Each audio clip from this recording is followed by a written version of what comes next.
I have something to show you. And this something is something that the Secretary of Defense, Pete Hegseth, really does not want you to see. And it's probably not what you're thinking. I mean, it's not a top secret war plan that Pete Hegseth accidentally posted in a Signal chat, which there's still been no accountability for. It's not photos showing top Trump national security officials checking Twitter in the middle of a military operation. Those exist. It's not even this footage of Pete Hegseth ringing in the new year during his previous life as an anchor for Fox News, our Secretary of Defense, everyone. There he is on your screen. Those things all exist, but it's not any of those things. Now, the thing Pete Hegseth really does not want you to see is this photo. That one right there, the one on your screen. Pete Hegseth at a Pentagon briefing furrowing his brow as he takes questions about Trump's war of choice in Iran. And the reason I know that Pete Hegseth doesn't want you to see this photo is because the Washington Post is reporting that the Defense Department has now banned press photographers from the Pentagon briefing room over photos his staff have deemed unflattering. Now, that's according to two people familiar with the decision. Just to take a step back here, which is always necessary when you're talking about Pete Hegseth and really a lot of things in this administration. The United States is on the 12th day of a war with Iran. And with everything that the Secretary of Defense has on his plate right now, the thing he is focused on is whether or not press photographers are getting his good side, it seems. The former Fox News Weekend host apparently has very strong feelings about it.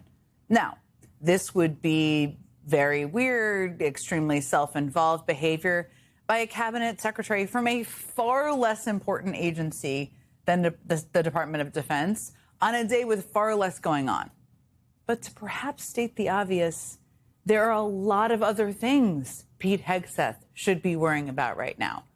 Because not only is this war about to enter its third week with no end in sight, but every single day we learn more about what a disastrous job the Trump administration has done in managing everything around this war. I mean, since day one of this war, Pete Hegseth has faced questions about a missile strike on a girls' elementary school in Iran, one that Iranian officials say killed at least 175 people, many of them children. It was one of the worst cases of civilian casualties during a military operation the United States has been directly involved with in decades. And given the evidence of a Tomahawk missile being used, a weapon only a handful of countries have access to, it's been clear that the most likely scenario was that the United States was responsible. And each time Pete Hegseth has been asked about it, he responded with some form of, "We're investigating it," and left it at that. Well, today the New York Times reported on the preliminary findings from that investigation, and they confirm what we all suspected. The United States was at fault for that strike. And people briefed on the investigation told the Times that the military relied on outdated targeting data provided by the Defense Intelligence Agency. Those findings are preliminary, but they are shocking nonetheless, because while mistakes do happen in a war, there are serious questions about whether or not Pete Hegseth's leadership at the Pentagon and what he's done since he started leading the Pentagon may have made this kind of mistake far easier to make. And it's all rooted in how Pete Hegseth has implemented his new vision for America's military since the very moment he walked in the door, one that he likes to articulate with Dr. Seuss-style rhymes. Maximum lethality, not tepid legality. Violent effect, not politically correct. You can kill them in a boat. You can kill them in a moat. You can shoot them in the trees. You can shoot them in the knees. I mean, that ridiculous idea was more, though, than just a catchy slogan for Pete Hegseth, which he obviously practiced with his hairbrush in the mirror, because Hegseth actually went about trying to make the U.S. military more deadly and less accountable to the laws of war, following that Dr. Seussian sort of riddle he did there. Remember, this is the same guy who wrote a book where he questioned the necessity of the Geneva Conventions, asking, aren't we just better off winning our wars according to our own rules? He spent his first year in office firing or reassigning military lawyers whose job is to make sure that our armed forces follow the laws of armed conflict. And then Pete Hegseth went after the part of the Defense Department specifically focused on protecting civilians. In a new report released just yesterday, ProPublica details how Pete Hegseth's Pentagon dismantled the Civilian Protection Center of Excellence, an arm of the Pentagon tasked with trying to limit the number of civilian casualties on the battlefield. Now, when Pete Hegseth took over, the head of that civilian protection agency knew they were in trouble. And he even took steps to kind of try to rebrand the agency to make it sound more Hegseth-friendly, I guess.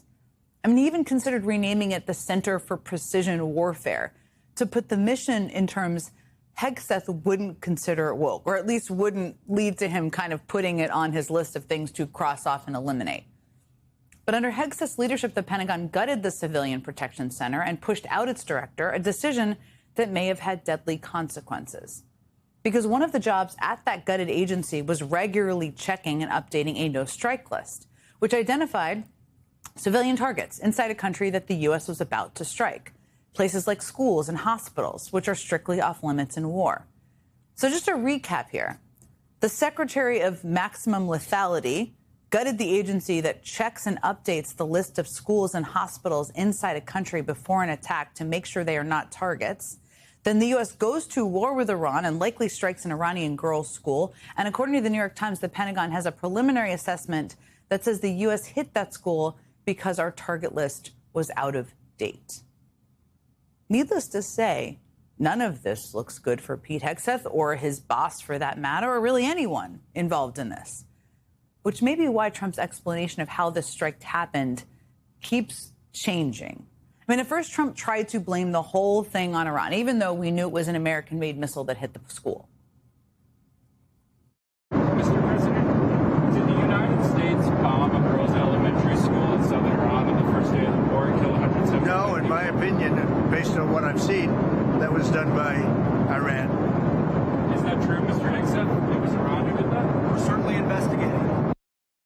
No, in my opinion, based on what I've seen, it was done by Iran. Trump blamed Iran. Hegseth said we're investigating. And then Trump was confronted about those wild mixed messages earlier this week. You just suggested that Iran somehow got its hands on a Tomahawk and bombed its own elementary school on the first day of the war. But you're the only person in your government saying this. Even your defense secretary wouldn't say that when he was asked, standing over your shoulder on your plane on Saturday.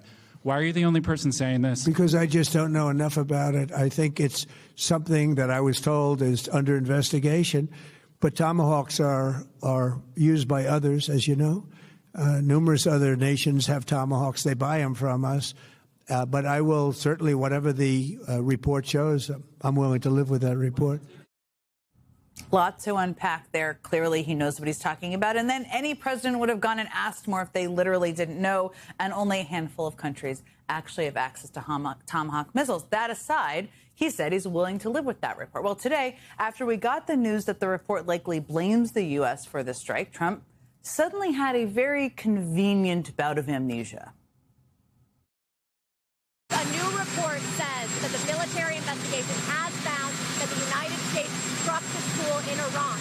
As Commander-in-Chief, do you take responsibility for that? That is what? As Commander-in-Chief, do you... For what? For the strike on the school in Iran. A new report says the military investigation has found it was the United States that struck the school. I don't know about it. He doesn't know about it. I mean, first of all, any president would know about it. He also knew about it over the weekend. We know that. He had opinions about Iran being behind it. And he knew about it on Monday when that reporter asked him about it again. But now he doesn't know anything about it.